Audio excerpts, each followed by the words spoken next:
Well, good morning, friends. Mark Holmes here with my buddy Cowboy Joe Boo, as well as Joe Bear in the house.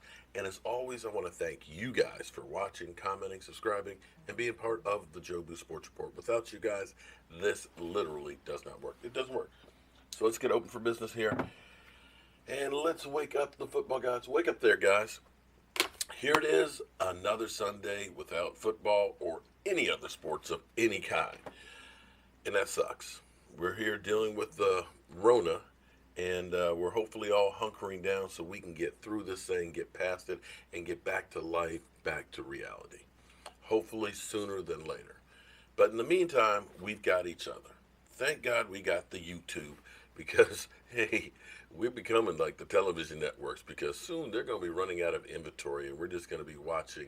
Hell, we won't even be able to watch reality shows. I guess reality shows will be, you know, lockdown, corona or virus or something or other. The family just goes crazy because they can't get to the studios. And sooner or later, they're going to run out of stuff to talk about.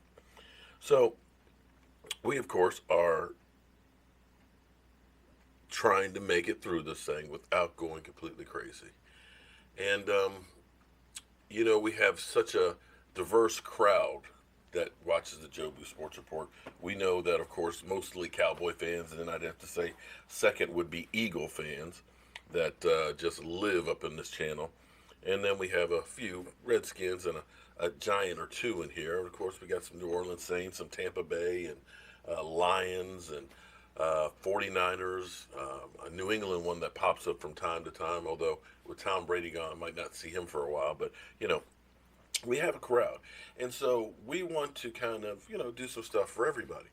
Now, last weekend, we ended up watching the Cowboys versus Eagles game, uh, week 6, I think it was. Cowboys win 37-7. Yeah, that was a great game. We're going to do equal time.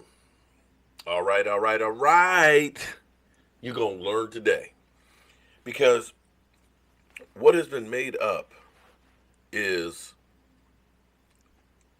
that Dak Prescott isn't crap and that he wilted under the pressure in that game.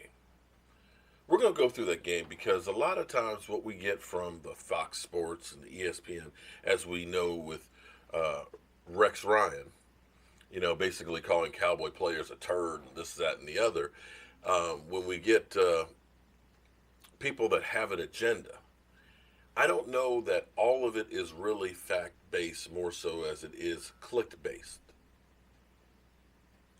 What the TV networks know is you talk about the Dallas Cowboys, people will watch. That's the bottom line.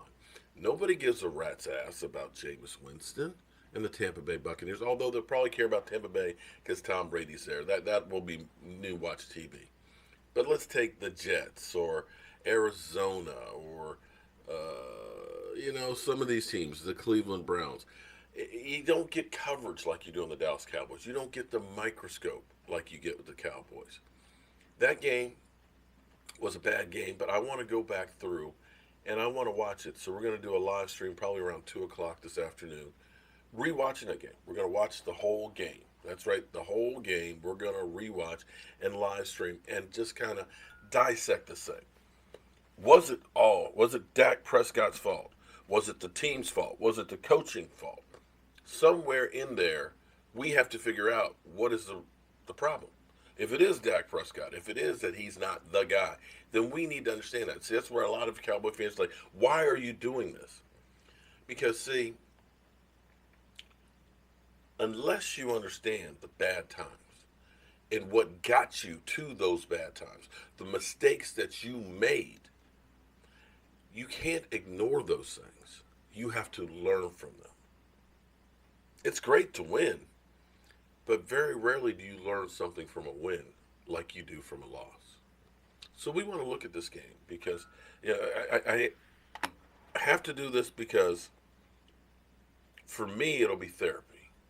And don't look at this as the Eagles triumphing over us. They won. Congratulations. You made it to the playoffs and your quarterback got knocked the F out. But look at this as the moment that the Cowboys woke up. Go through the pain. Because when you get on the other side, it'll be better. The last 16 weeks, when we come out here and the Cowboys don't play well or New England doesn't play well, Yep. and I start my spiel. Yep. You talking about I'm bored, I'm tired, Yep. hurry up. It's your turn, your show. So you know what today, Skip? I'm not I bought bored. you a Snickers. Okay. I want you to have that right there because I'm going to be a while. I don't eat candy. Okay, well, Maybe you do. I don't. But I don't eat I'm candy going to be a while. I don't need a candy bar. I need a vomit bucket. That's what I need. Well, I'm gonna keep this right here because I'm gonna take my time, Skip. Couldn't keep my dinner down. Couldn't keep my breakfast down. Oh. So I don't think I could definitely keep any Snickers down unless you want to see it a second time. No. Old Baptist minister Sharp today. I'm gonna bring the sermon to him today, Jenny. I'm gonna bring it to him today. What happened yesterday? The team that had the better quarterback, the team that had the better structure, they won. Now, you see, therein lies the main problem for the Dallas Cowboys. Those are the very exact words Jerry Jones uttered, Skip, on that Thursday night after Chicago. Remember, he said, I thought we could come up here and get this win against a very good Chicago Bears football team. You see, what happens is the Cowboys want to be contenders. They want people to think of them as contenders, but you got to put the work in. You can't talk about it. Jerry Jones has built these expectations so high. Remember in training camp, Skip, this is the best, talent. I'm only my Super Bowl teams. I've been around those Super Bowl teams, and this is the kind of talent that he has. So he amped up expectations. And lo and behold, I told you this day was coming, Skip. I'm not going to gloat. This is not my day to gloat. This is not about that. This is not about me. And walk it to him. You know the Eagles, they use that now, Skip, in their moniker. They call that man walk it to him. This is why talent evaluators, I told you, and everybody keeps telling you, this is why talent evaluators say Carson Wentz is a better quarterback than Dak Prescott. Because one guy was down his 3 number 1 receivers, Alshon, D-Jack, Aguilar, Lane Johnson. The defense was in shambles. Case Keenum threw for 393. First Cousin threw for 330.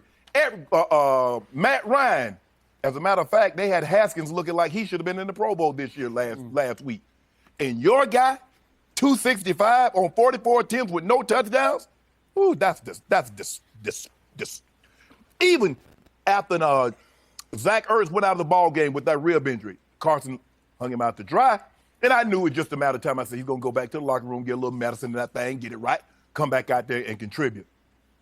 Skip, Jerry Jones is very disappointed for the simple fact is, and I said this, the Cowboys, if you can't beat this battered up, this banged up Eagles team, you do not deserve to win a game. You're not worthy of the playoffs.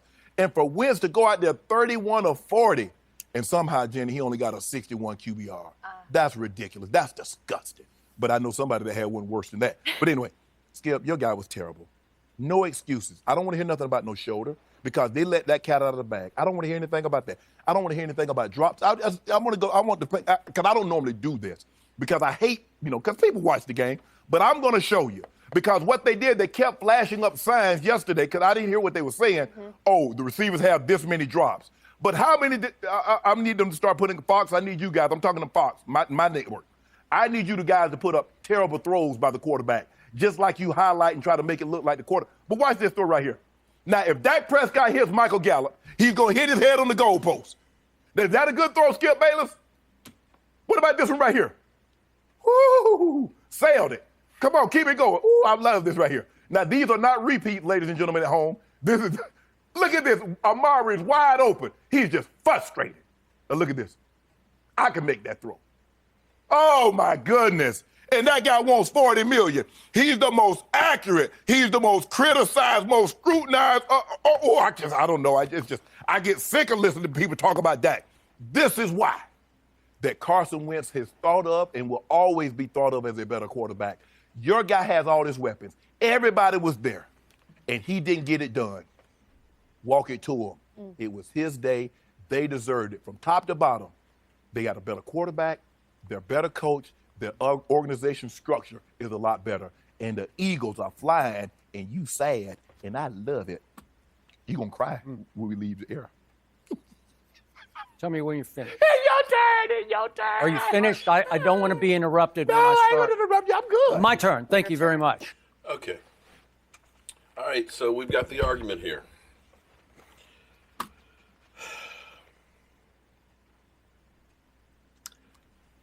One thing that Shannon Sharp, I have to agree with on that. And like I said, we're going to watch the game, and I hope you join in as well because we need to look at this thing and find out what it was. The whole picture of this. Was this a team letdown? Was this only Dak Prescott? Is he the only guy that showed up? But to me, I've watched parts of that game, and I've already been sick watching some of the stuff in there. And I'm going to watch the whole thing in totality. I'll be here watching it. The Cowboys, to me, in that game, didn't show up. That was not the same team that played the week before against the Rams. The team that played against the Rams the week before, to me, had been excited as could be. Were flying to the football. The fundamentals were there. The energy was there. And, of course, Dak Prescott's shoulder was there. We'll look at this thing, and we'll try and put the blame where the blame goes. But I just want to say one thing in this, though. He talked about walk it to him. Who had a good game. 31 of 40, 77% completion percentage, 319 yards, 8 yards per completion. Yeah, with all those numbers, he only had one TD. And if you take what Carson Wentz did the other game against us, where he had, I think, 4 turnovers and 7 points. Carson Wentz only had 24 points. 24 points in 2 games against the Cowboys. Is that really great? Is it? Is it? 24 points? Well, we'll be talking about that. Join us for our live stream here. I'm Mark Holmes, and well, I'm going to look at this actually not as a sad person. I'm going to look at this as a person who this was the slap in the face that waked Jerry Jones up. And I'll see you guys later.